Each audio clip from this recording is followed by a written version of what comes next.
हरे कृष्णा। पुरुषोत्तम मास अब अपने अंतिम चरण में पहुंच चुका है।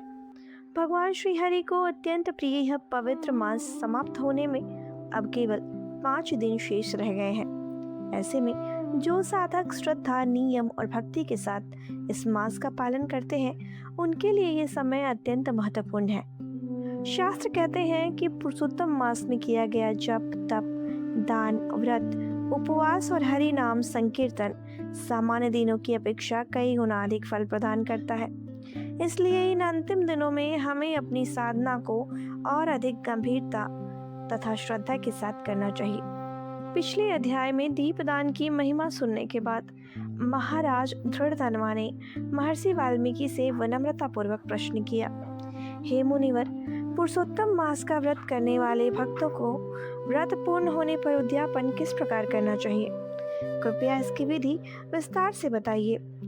तब महर्षि वाल्मीकि ने कहा, हे राजन, पुरुषोत्तम मास के कृष्ण पक्ष की अष्टमी, नवमी अथवा चतुर्दशी तिथि को श्रद्धा पूर्वक उद्यापन करना चाहिए। प्रातःकाल स्नान आदि से निवृत्त होकर यथाशक्ति भगवान विष्णु का पूजन करना चाहिए। फिर सामर्थ्य अनुसार ब्राह्मणों को भोजन कराना चाहिए।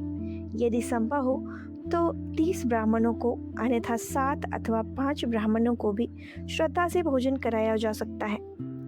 इसके बाद मध्याह्न काल में मंडल बनाकर चारों दिशाओं में कलश स्थापित किए जाएं। उन कलशों पर श्रीफल, पान और सुंदर वस्त्र अर्पित किए जाएं। भगवान के 4 दिव्य स्वरूप वासुदेव, संकर्षण, प्रद्युम्न और अनिरुद्ध का स्मरण करते हुए उनकी पूजा की जाए। यदि व्रत के आरंभ में राधा कृष्ण की मूर्ति स्थापित की गई हो तो उसे भी सम्मान पूर्वक मंडल के मध्य में स्थापित करके पूजा करनी चाहिए। चारों दिशाओं में अखंड दीप प्रज्वलित किए जाएं। दीपक केवल प्रकाश नहीं देते, बल्कि वे हमारे भीतर के अज्ञान रूपी अंधकार को दूर करने का भी प्रतीक है। इसके पश्चात भक्ति पूर्वक भगवान पुरुषोत्तम का ध्यान करके षोडशोपचार पूजन किया जाए, आरती की जाए और बार बार उनके चरणों में प्रणाम किया जाए।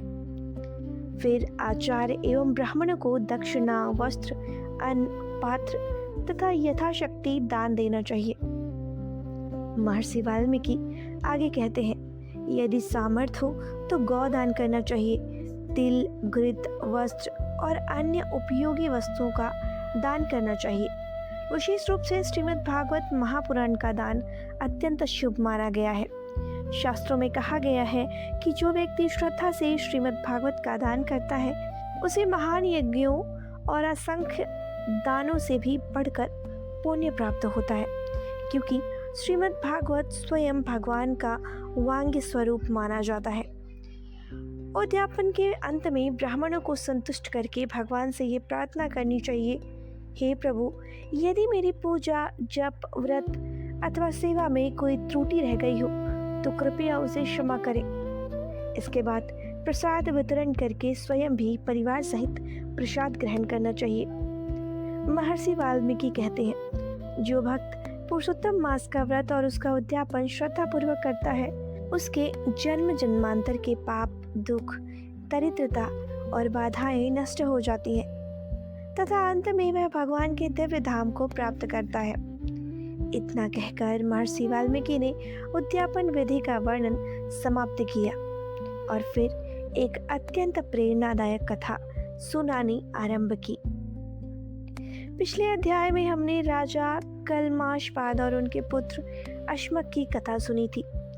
राजा अश्मक ने धर्मपूर्वक राज्य किया और अंत में अपना राज्य पुत्र बलिक को सौंपकर वन की ओर प्रस्थान किया।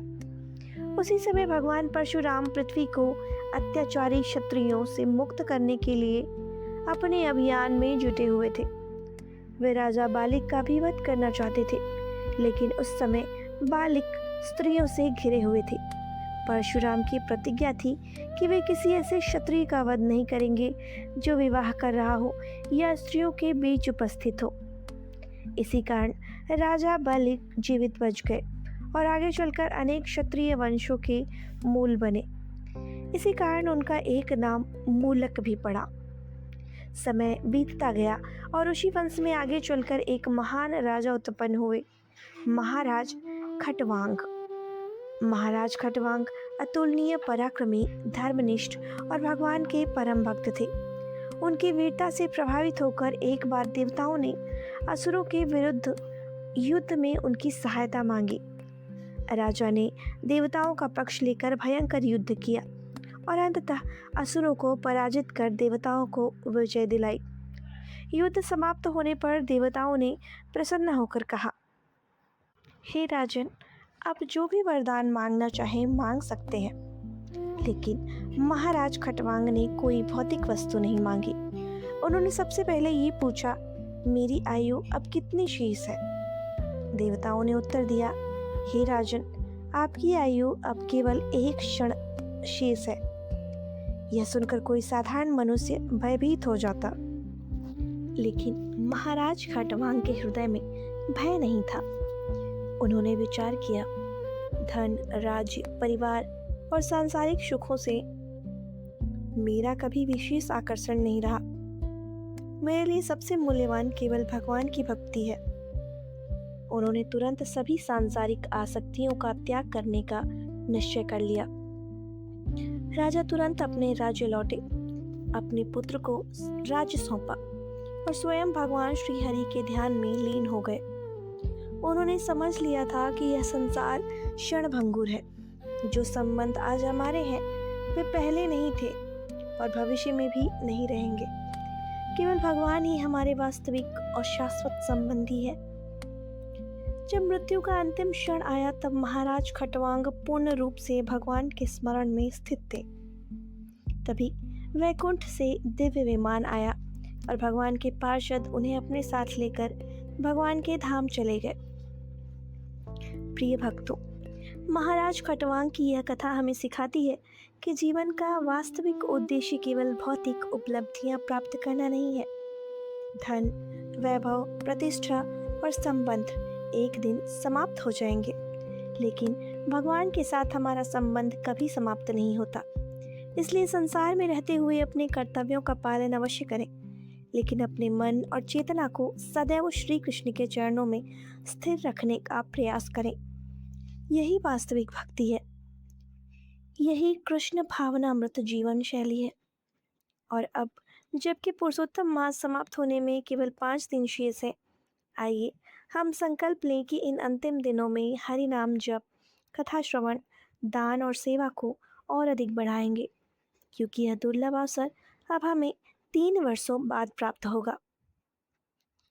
हरे कृष्णा।